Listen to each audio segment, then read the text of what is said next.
Hi, Maggie. Thank you so much for joining us. We decided to chat today because Inventors Day is happening and we have an inventor in our community. So we thought we would chat with you a little bit. I'll go ahead and let you introduce yourself and tell us a little bit about what you're working on. Thank you so much, Melissa. I'm very happy to be here, honored. As a pediatric occupational therapist, that's been my background for the last 10 years. And I've had this idea to want to help kids be able to learn to calm themselves with their own breathing. And I can say to a kid, take a deep breath, but they don't really know what that means.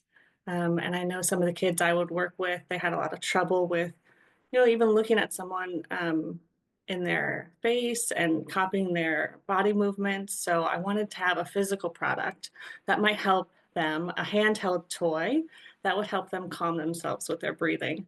So that's what I've been working on. And I actually started it last year in the year of the dragon.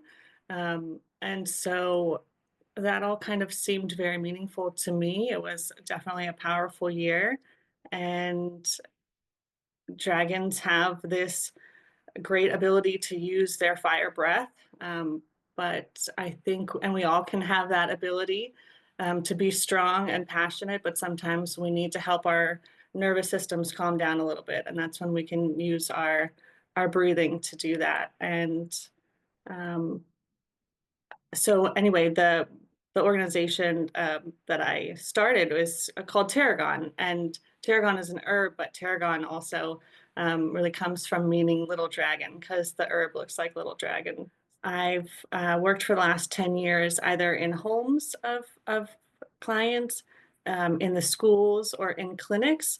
And I've been working with kids who have developmental delays, trying to get them back on track with their milestones. And occupational therapy um, is kind of a funny thing. I always say to parents when I'm starting to work with their child, I'm not getting them a job. I'm just looking at what they do every day, what they're already kind of like their occupations, or what things they're doing. And if they're not doing them um, when we want them to be able to do them for their age, then I want to help them get back on track, and I want to help the family be able to help the kids um, get them to be able to be doing all they want to be doing at their age. And I found that a lot of kids I worked with, and I did work with probably, I would say, about half or a majority of the children that I would work with that would come to occupational therapy with me, were either had a diagnosis of autism, or might be getting that in the future. And that came with a lot of anxiety. I think that diagnosis, I know it does for a lot of kids. They have different sensory experiences of the world than you and I. They might be more sensitive to things or experiencing things a lot more. And and so uh, being able to find a way to help them learn how to calm themselves down when they're having these experiences was really important. And and like I said, just telling them take a deep breath, which we all know can be calming. But that's a very cerebral concept. So I wanted to have a toy that would it wouldn't be about telling them; it would be about showing them what a deep breath looks like, and hopefully make it fun, because that's the reason that they're going to want to keep doing it. I think it's interesting, right? It's a good point when you say take a deep breath. We just think, okay, right? There's our Mm. deep breath. But even as adults, like we're relearning how to breathe because we're quite like under oxygenated and we're stressed a lot and we do so much. People are taking breath classes. People are learning to like slow down and calm themselves. And of course, if the adults are learning, then the children probably also need to learn some of these tools and techniques, but certainly for regulation, right? So nervous system regulation and um being able to soothe ourselves and calm ourselves. I think this is a fantastic contribution to the world. And I was lucky enough to get to be a part of a class at Cal Poly that helped me create one of the prototypes. And now I'm working on my second prototype with a freelancer in Egypt, which has been a very interesting experience.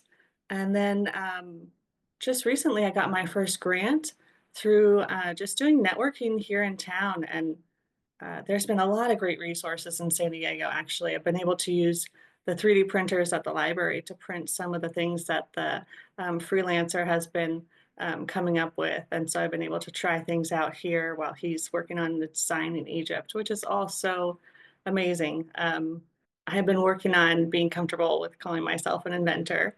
When you were saying like the difference between invention and innovation.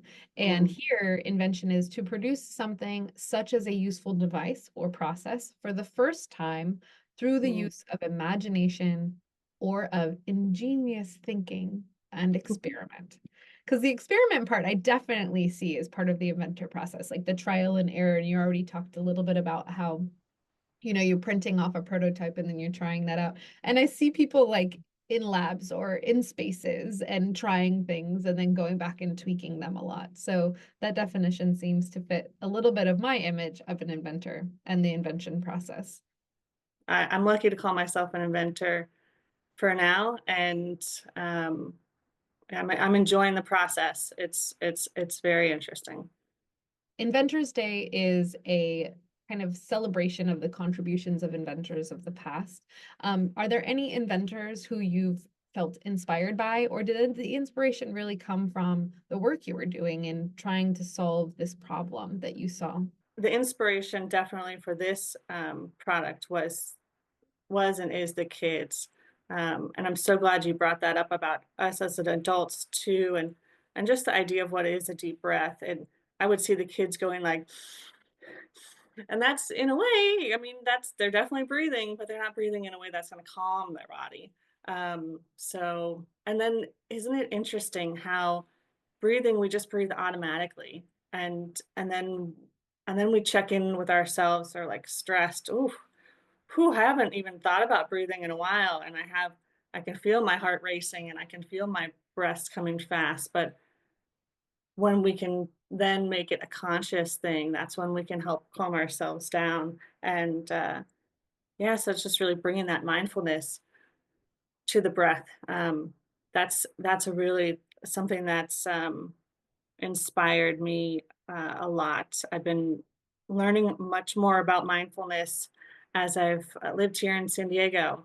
I got a chance to join a meditation group probably pretty soon after I moved here. And what a Southern California thing to say, like I'm going to my meditation group on Ocean Beach, and but it was really wonderful, and for me it helps a lot. So I think that all kind of inspired how I'm working with this kids.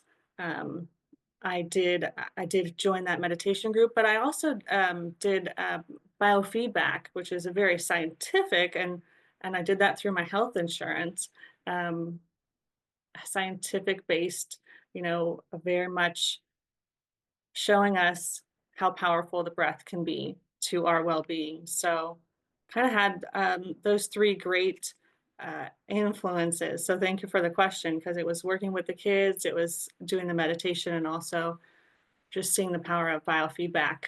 Those were my strong influences. Oh, I love that. Well, I would definitely say that the title inventor is yours to hold. In case I have a vote. I know that you were saying like, oh, it's interesting. I loved your metaphor though with the baker, right? The baker doesn't become a baker once the thing comes out the oven, right? There's a process to the whole thing. Was there anything else that you'd like to share or talk about that perhaps I didn't ask and could have or should have? Yeah, I just thought it might be important to add for anyone else who's curious about inventing or thinking about going through this. It's such a fantastic, wonderful thing to get to try, but it is so challenging to not have someone, you know. I think because inventor is all about doing something that's new, right? So you don't really have, by definition, some checklist or some rule book to follow, because you're creating something that's not exactly there yet. And that can be really isolating and daunting. But I have just wanted to give a shout out to all the communities that I've been able to be a part of, like Hera Hub and like the Women's Inventor Club is a wonderful Facebook group.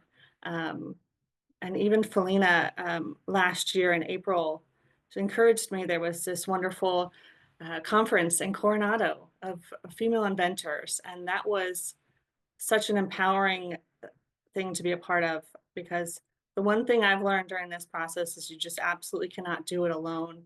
And it gets really scary because you think, oh, it's my idea, and you don't want anyone else to maybe take it or use part of it. But anytime I've had success, it's because I've been putting myself out there and been asking for help and asking and telling people about the idea. I think even your email, Melissa, your signature really stood out to me the first time I read it. If you want to go fast, go alone. But if you want to go farther, I think go together. And I don't even think I could go fast alone with this because it's just such a intricate process. You need to learn so many things like making a business and marketing. And I'm so lucky to have the area of San Diego too, the Small Business Development Center and the Women's Business Council there, and the libraries, like I said. A lot of wonderful resources, and just making sure to network and yeah, build community. That's been the most powerful thing I've done so far. If you had kept that to yourself, you wouldn't be able to talk about it. You wouldn't be sharing it and getting as many resources, right? And I think it's something that across the board, whether it's invention or even I have an idea for a new business, a lot of people get protective, right? And they're like, oh, what if someone takes my idea? And I've heard the response to this a number of times, and I love this response. And that is that you're the one that cares about it. You're the one that's going to put in the effort and the energy. You're the one that's already working on it, right? Some people just don't have time to steal your ideas, right? They have their own ideas, their own things going. But yes, by speaking up and sharing about what you're working on and getting involved in those different communities, then resources appear, right? The networking of that like natural networking can happen. Oh, I know someone who, or yes, have you tried reaching out to this group before? So that's a really lovely way to put it. I was listening to this one podcast recently, and they said, when you're getting caught up in these thoughts of like, who am I? Am I enough? Am I doing the right things?